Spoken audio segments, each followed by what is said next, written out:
Assalamualaikum warahmatullahi wabarakatuh. Kami akan menjelaskan tentang materi-materi distribusi normal.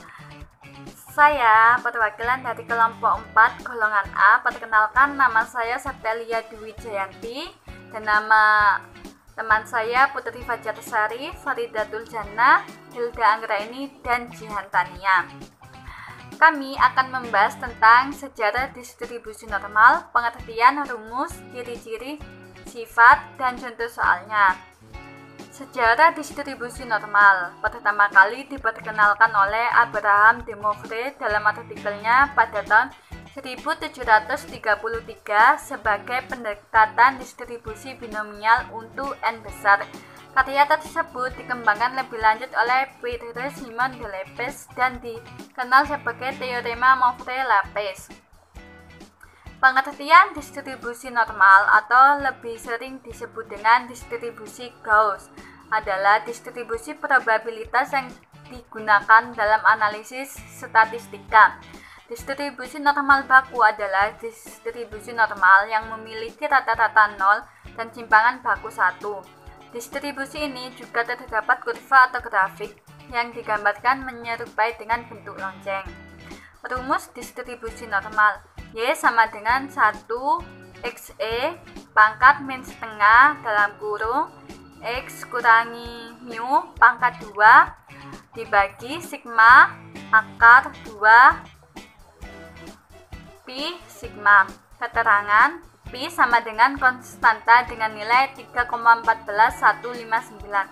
E sama dengan bilangan eksponensial dengan nilai 2,7183. Mu sama dengan rata-rata atau min dari data. Sigma sama dengan simpangan baku data berdistribusi normal.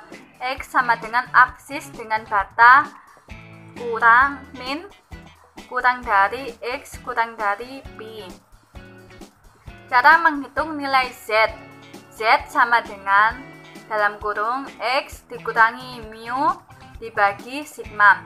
Keterangan mu sama dengan rata-rata dari min dari data.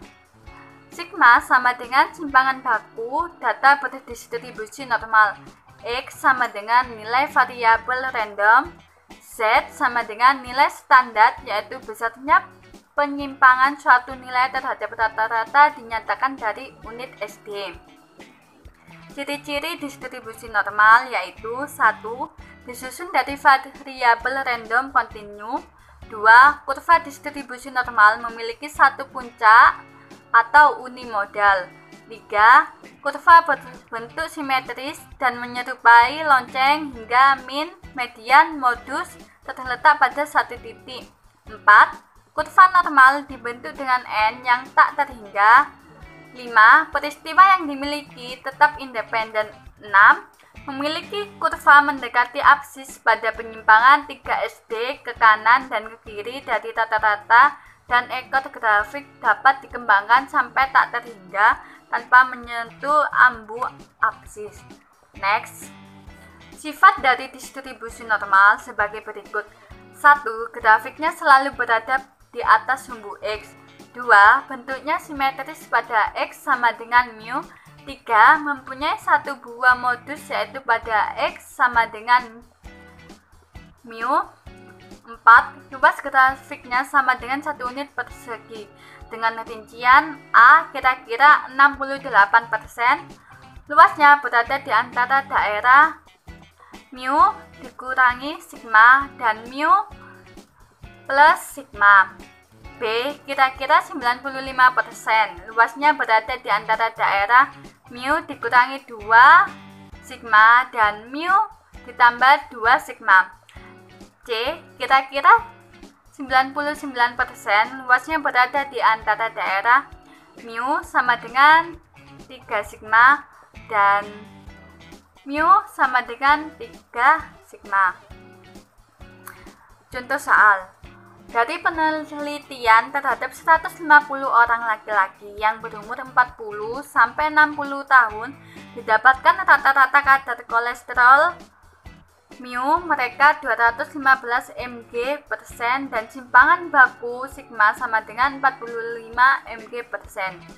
Hitunglah peluang kita mendapatkan seorang yang kadar kolesterolnya A 250 mg/sen, B lebih kecil 200 mg/sen, C antara 200 sampai 275 mg/sen. Penyelesaian. Mu sama dengan 215, sigma sama dengan 45. Untuk memudahkan pengerjaan, kita kerjakan contoh soal 1B terlebih dahulu.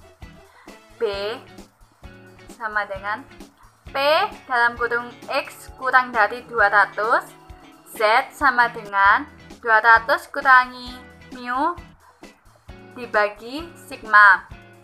Z sama dengan 200 dan dimasukkan nilai mu-nya tadi yaitu 215 dibagi sigmanya 45. Dihitung menggunakan kalkulator dan ketemu jawabannya min 0,67. Jadi jawaban untuk nilai kurang dari 200 mg/sen yaitu min 0,67. Berdasarkan tabel kurva normal untuk nilai Z sama dengan min 0,67. Luasnya adalah 0,2514 sehingga peluang untuk menemukan laki-laki dengan kadar gula kurang dari 200 mg/sen adalah 0,2514. Cara pengerjaannya yaitu P dalam kurung X lebih besar 250. Untuk menghitung soal 1A, kita cari dulu peluang menemukan laki-laki dengan kadar gula kurang dari 200 mg atau P. X kurang dari 250. Caranya, Z sama dengan 250 dikurangi 215 dibagi 45 dan ketemu hasilnya 0,78. Berdasarkan tabel kurva normal untuk nilai Z sama dengan 0,78, luasnya adalah 0,7794. Sehingga peluang untuk menemukan laki-laki dengan kadar gula kurang dari 250 mg/sen P dalam kurung X kurang dari 250 adalah 0,7794. Peluang untuk menemukan laki-laki dengan kadar gula lebih dari 250 mg/sen atau P X lebih besar 250 dapat dilakukan dengan cara berikut. P dalam kurung X lebih besar 250 sama dengan 1 dikurangi P dalam kurung X lebih besar 250 sama dengan 1 dikurangi 0,7794 sama dengan 0,220. Dan itulah hasilnya. Sekian, terima kasih. Semoga video ini dapat bermanfaat. Assalamualaikum warahmatullahi wabarakatuh.